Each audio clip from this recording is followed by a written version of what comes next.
ಇವತ್ತು ನನಗೆ 3 ಗಂಟೆಗೆ ಮುಖ್ಯಮಂತ್ರಿಗೆ ಫೋನ್ ಮಾಡಿ ಆದಷ್ಟು ಬೇಗನೆ ರಾಜೀನಾಮೆ ಕೊಡಿ ಅಂತೇಳಿ ಹೇಳಿದ್ದಾರೆ. ಇಲ್ಲಿವರೆಗೆ ಒಬ್ಬರನ್ನು ಸಭಾಪತಿ ಮೇಲೆ ಅವಿಶ್ವಾಸ ನಿರ್ಣಯವನ್ನು ಮಂಡಿಸಿಲ್ಲ. ಅವರು ಸಿಡ್ಲು ಬಡ್ದಂಗೆ ಒಂದು ಇದು ಬಂದು ನಾ ಏನು ತಪ್ಪು ಮಾಡೀನಿ ಅನ್ನೋದು ಪ್ರತಿ ನಿಮಿಷದಲ್ಲಿ ನಾನು ವಿಚಾರ ಮಾಡ್ತೀನಿ. ಸ್ವಲ್ಪ ಮನಸ್ಸಿಗೆ ಬೇಜಾರಾಗಿದೆ. 11:30 ತಾಸು ಒಬ್ಬನ ಕುಂತೀನಿ. ನಾನು ಒಂದೊಂದು ಸರಿ 9 ತಾಸು ಕುಂತೀನಿ. ಅಷ್ಟು ಪ್ರಾಮಾಣಿಕವಾಗಿ ನಾನು ನಡ್ಸೀನಿ. ನನಗೆ ಇವರು ಒಮ್ಮಿಂದ ಮೇಲೆ ರಾಜೀನಾಮೆ ಕೊಡೋಣ ಅಂಥದ್ದು ಎಷ್ಟರ ಮಟ್ಟಿಗೆ ಸರಿ. ಅದಕ್ಕೆ ಒಟ್ಟು ನನಗೆ ಒತ್ತಾಯ ಮಾಡಾಕ್ತಾರೆ, ಲಘು ರಾಜೀನಾಮೆ ಕೊಡಿ ಅಂತೇಳಿ. ಸಿದ್ದರಾಮಯ್ಯ ಇದ್ದಾಗೂ ಅಷ್ಟೇ, ಇಲ್ದಾಗೂ ಅಷ್ಟೇ.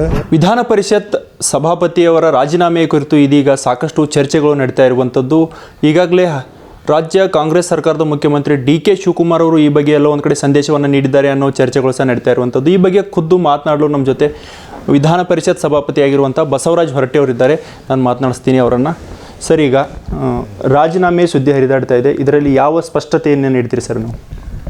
ಈಗ ಕಳೆದ ಒಂದು 4-5 ದಿವಸದಿಂದ ಇದು ನಡೆದಿದೆ. ಮಾಧ್ಯಮದ ಮುಖಾಂತರ ನಾನು ನೋಡಿದ್ದೀನಿ. ಇವತ್ತು ನನಗೆ 3 ಗಂಟೆಗೆ ಮುಖ್ಯಮಂತ್ರಿಗೆ ಫೋನ್ ಮಾಡಿ ಆದಷ್ಟು ಬೇಗನೆ ರಾಜೀನಾಮೆ ಕೊಡಿ ಅಂತೇಳಿ ಹೇಳಿದ್ದಾರೆ. ಆಯಿತು, ನಮ್ಮ ಜನರು ಕೂಡ ಚರ್ಚೆ ಮಾಡಿ ನಿಮಗೆ ತಿಳಿಸ್ನಂತ ಹೇಳಿದೆ ನಾನು. ಮತ್ತು ಇದು ಅಲ್ಲಿಂದ ಏನಂದ್ರೆ ಹೈಕಮಾಂಡ್ನಿಂದ ಇಬ್ಬರ ಹೆಸರನ್ನು ಹೇಳ್ಯಾರ ಅವರು, ಸಲೀಂ ಅಹ್ಮದ ಮತ್ತು ಮಾಸರಿದು.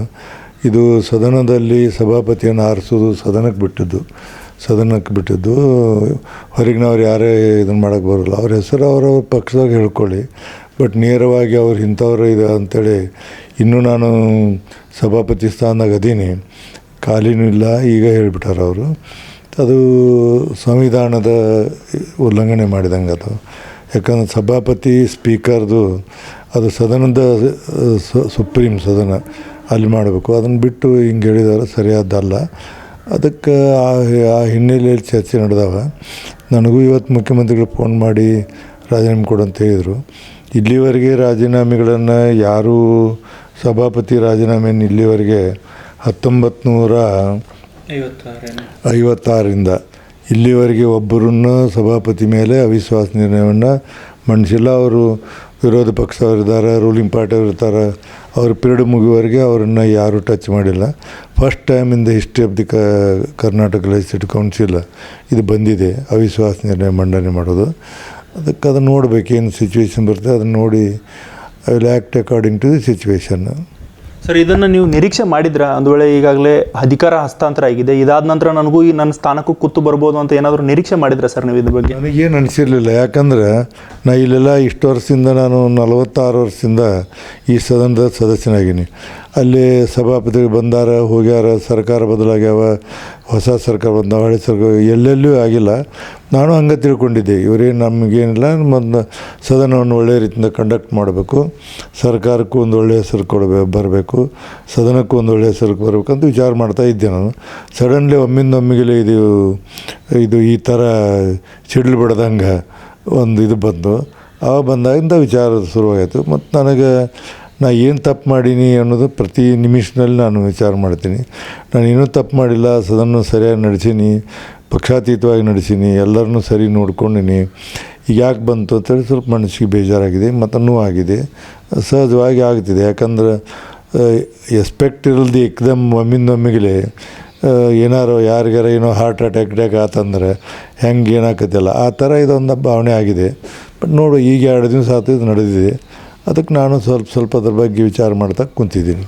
ಸರ್, ಬಸವರಾಜ ಹೊರಟ್ಟಿ ಅಂದರೆ ಒಂದು ಪ್ರಬುದ್ಧ ರಾಜಕಾರಣಿ ಒಬ್ಬರು, ಜೊತೆಗೆ ಮೌಲ್ಯಯುತ ನಾಯಕ ಅಂತ ಹೇಳ್ತೀವಿ.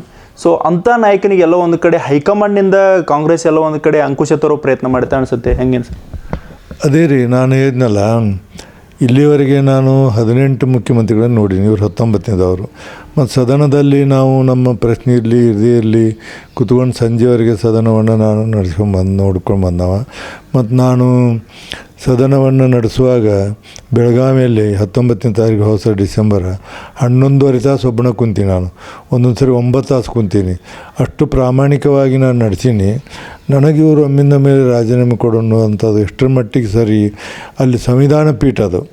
ಅಲ್ಲಿ ಹೋದ ನಂತರ ಪಕ್ಷ ಏನಾಗಂಗಿಲ್ಲ, ಮೆಜಾರಿಟಿ ಐತೆ ತಿಳ್ಕೊಂಡೇಳಿ ಸಭಾಪತಿನ ಬದಲು ಮಾಡುವಂಥ ಪದ್ಧತಿ ಇವತ್ತಿನವರೆಗೂ ಇಲ್ಲ.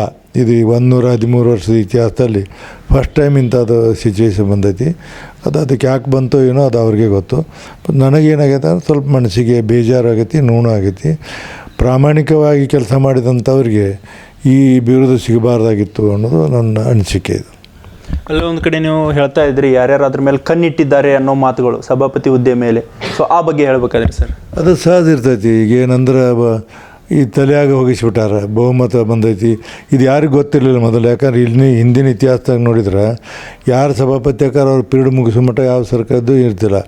ಇದು ಯಾರ್ಯಾರು ಇಲ್ಲೇ ಶುರುವಾಗಿ ಮತ್ತು ಕೆಲವರು ಸಭಾಪತಿ ಆಗ್ಬೇಕನ್ನೋರಲ್ಲ, ಆಗ್ಬೇಕನ್ನೋರು ಸಹಜ ಐತಿ. ಖಾಲಿ ಆಕೈತಿ ಅಂದ್ರೆ ಆಗ್ಬೇಕನ್ನೋರು, ನಮ್ಮನ್ನು ಖಾಲಿ ಮಾಡಿಸಿ ಆಗ್ಬೇಕನ್ನೋರು ಭಾಳ ಕಡಿಮೆ. ಖಾಲಿ ಆದರೆ ನಾವು ಆಗ್ಬೇಕನ್ನೋರು ಕೆಲವರು ಇರ್ತಾರೆ ಅಷ್ಟೆ.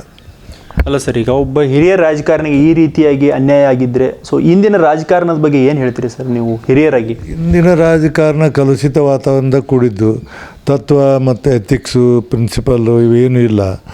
ಯಾಕಂದರೆ ಇಲ್ಲಿ ಹಿಂದೆ ಯಾವುದನ್ನು ನಾನು 1980ನೇ ಇಸ್ವಿಯಾಗ ಫಸ್ಟ್ ನಾ ಎಂಟ್ರ್ ಆದವ. ಸುಮಾರು 46 ವರ್ಷ ಆಯ್ತು. ಅರ್ಧ ಆಯುಷ್ಗಿಂತ ಹೆಚ್ಚು ಇಲ್ಲೇ ಕಳೆದೀನಿ ನಾನು.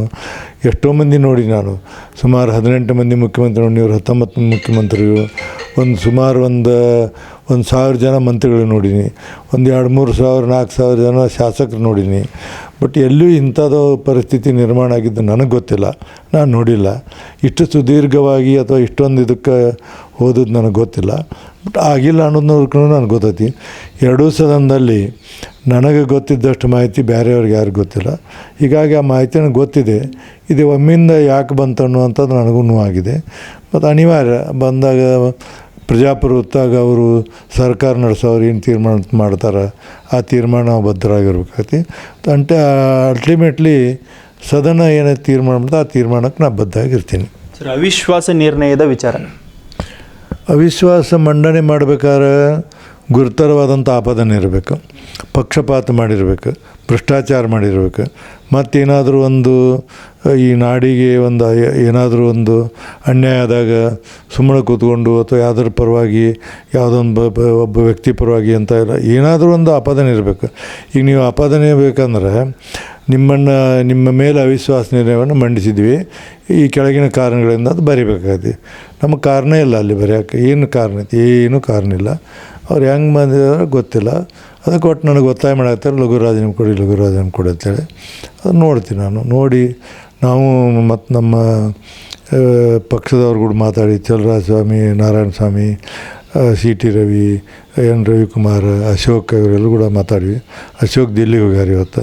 ಅಲ್ಲಿ ಕೇಳ್ಕೊಂಬರ್ತೀನಿ, ಬರುವವರೆಗೆ ನೀವು ಇಲ್ಲಿ ಬಂದಂಥ ಒಂದು ತೀರ್ಮಾನ ಅಂತ ಹೇಳ್ಯಾರ. ಆ ತೀರ್ಮಾನಕ್ಕೆ ನಾವು ಬದ್ಧರಾಗಿರ್ತೀವಿ. ಬಹುಶಃ ಸರ್ ಎಲ್ಲ ಒಂದು ಕಡೆ ಸಿದ್ದರಾಮಯ್ಯನವರ ಅಧಿಕಾರಾವಧಿಯಲ್ಲಿ ಈ ಪ್ರಮೇಯ ಉದ್ಭವಿಸಿರಲಿಲ್ಲ ಅನಿಸುತ್ತೆ. ಬಟ್ ಈಗ ಯಾಕೆ ಅನ್ನೋದು ಸಾಕಷ್ಟು ಚರ್ಚೆ. ಎಲ್ಲ ಒಂದು ಕಡೆ ಸಿದ್ದರಾಮಯ್ಯನವರು ನಿಮ್ಮ ಬಾಂಧವ್ಯ ಅದಕ್ಕೆ ಕಾರಣ ಆಗಿತ್ತಾ ಹೆಂಗೆ ಸರ್?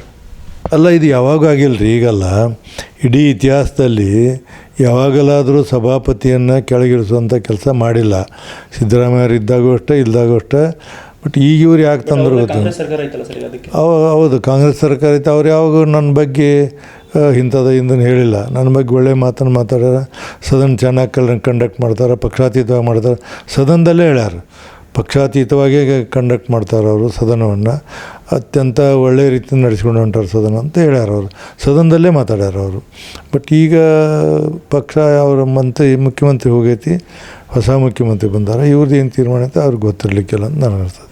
ಸರ್, ಅಂದರೆ ಇಂದಿನ ಈ BJP ಪ್ಲಸ್ ಈ ರಾಜಕೀಯ ಎರಡು ಜಂಜಾಟದಲ್ಲಿ ಸಭಾಪತಿಯ ಸ್ಥಾನದ ಮಹತ್ವ ಎಷ್ಟು ಸರ್ ವಿಧಾನ ಪರಿಷತ್ನಲ್ಲಿ? ಅದರ ಚಿಂತಕರ ಚಾವಡಿ ಅಂತ ಹೇಳ್ತಾರೆ.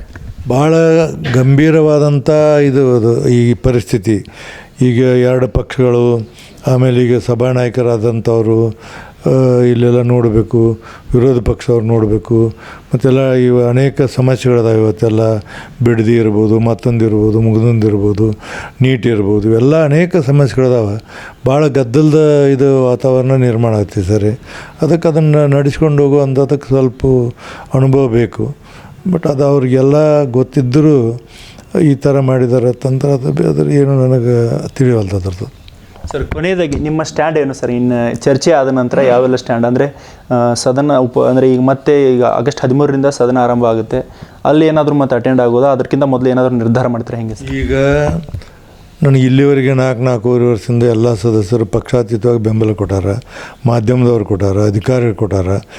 ಅಟ್ಲೀಸ್ಟ್ ನಾನು ಒಂದು ದಿವಸ ಅಟೆಂಡ್ ಆಗಿ ಅವ್ರಿಗೊಂದು ಗ್ರ್ಯಾಟಿಟ್ಯೂಡ್, ಅವ್ರಿಗೊಂದು ಕೃತಜ್ಞತೆ ಹೇಳುವಂಥದ್ದನ್ನು ಕಳ್ಕೊಳ್ತಾ ಇರಲಿಲ್ಲ. ನಾನು ಸದನದಲ್ಲಿ ಹೋಗಿ ಅವ್ರಿಗೆ ಹೇಳಿ ಎಲ್ಲ ಮಾಡಿ ಇವರು ಅವಿಶ್ವಾಸ ನಿರ್ಣಯ ಮಂಡನೆ ಮಾಡಿದ್ರೆ ಅವತ್ತು ಅವ್ರಿಗೆಲ್ಲ ಧನ್ಯವಾದಗಳನ್ನ ಹೇಳಿ ನಾನು ರಾಜೀನಾಮೆ ಕೊಟ್ಟು ಹೊರಗೆ ಬರ್ತೀನಿ. ಅಂದರೆ ರಾಜೀನಾಮೆ ನಿರ್ಧಾರವನ್ನು ಮಾಡಿದಂಗೆ ಆಗಿದೆ, ಅಂದರೆ ಅವಿಶ್ವಾಸ ನಿರ್ಣಯ ಬಂದರೆ ಅವಿಶ್ವಾಸ ನಿರ್ಣಯ ಮಂಡನೆ ಮಾಡಬೇಕಾದ್ರೆ ಕಾನೂನುಗಳಿರ್ತಾವೆ, ಆ ಕಾನೂನುಗಳನ್ನ ನೋಡ್ಬೇಕಾಗತ್ತೆ. ನಾನು ನೋಡೋದ್ರಾಗ ಏನೋ ಸರಿನೋ ತಪ್ಪು, that is a right or wrong.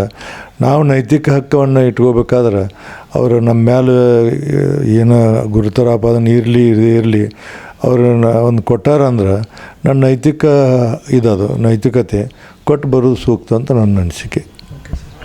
So ಇಂದಿನ ರಾಜಕಾರಣ ಅಷ್ಟೊಂದು ಶುದ್ಧವಾಗಿಲ್ಲ, ಕಲುಷಿತ ರಾಜಕಾರಣದಲ್ಲಿ ಪ್ರಾಮಾಣಿಕರಿಗೆ ಉಳಿಗಾಲ ಇಲ್ಲ ಅನ್ನೋ ಮಾತುಗಳನ್ನು ಬಸವರಾಜ ಹೊರಟ್ಟಿ ಅವರು ಹೇಳಿರುವಂಥದ್ದು. ವಿಡಿಯೋ ಜರ್ನಲಿಸ್ಟ್ ಮಂಜುನಾಥ್ ಜೊತೆ ಪ್ರಹ್ಲಾದ್, ಪ್ರತಿಧ್ವನಿ ನ್ಯೂಸ್, ಬೆಂಗಳೂರು. ಹೆಚ್ಚಿನ ವಿಡಿಯೋಗಳಿಗೆ ಪ್ರತಿಧ್ವನಿ ಯೂಟ್ಯೂಬ್ ಚಾನೆಲ್ ಸಬ್ಸ್ಕ್ರೈಬ್ ಮಾಡಿ, ಬೆಲ್ ಐಕಾನ್ ಕ್ಲಿಕ್ ಮಾಡಿ.